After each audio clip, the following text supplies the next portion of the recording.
Machiegni kendo nyako Ramogi, kambi mar fwambo mar Roll Media medogolo ote makende mar kuyo ne anyuola kod osiepe mag mosenindo Mama Jennifer Amolo Aoko. Mama Jennifer en min jafwambo marwa ma Mombasa George Aoko. Tho mare ne otimore apoya kobete kom e yode chieng' Jumapil tarik 14 dwe ni kar saa 7 mar odiechieng'. Anyuola ne wacho ni ngimane ne ni kare nyaka seche mane ogamo yweyo mare mogik. Mama opuo kuom rito ode e yo makare kod hero tij kanisa. Oweyo jaode Joshua Aoko nyango nyithinde kod nyikwaye. Wamedo kwayo ne anyuola ne kwe makende kapod gin e kinde mag kuyo. And those were my last words with mom. Tukaongea, tukacheka, ananiuliza, George, saizi najua haya mambo ya matokeo yamewabana sana, hamna nafasi.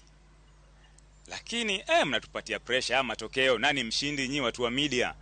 Hamwezi kosa kujua, niibie siri tu, niambie ni nani. Ni masikitiko kwamba amelala bila kujua mshindi ni nani. Lakini I know wherever she's sleeping, I believe she's sleeping, she's happy.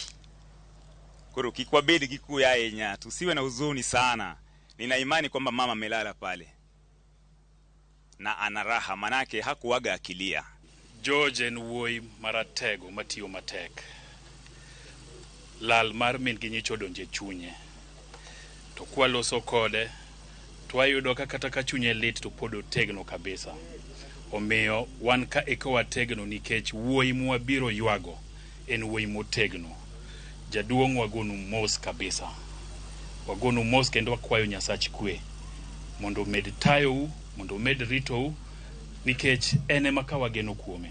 Ineno ka ji obiro nyaka jofwambo ma wuok e udi mamoko ma ok otigo, to watiyo tich achiel. Jaduong' erokamano kuom pidho nyathi mong'eyo osiep kendo ng'eyo wat. Jothurwa onge gima duong' e piny ka malo osiep. Iwacho ni wat imedo gang'o?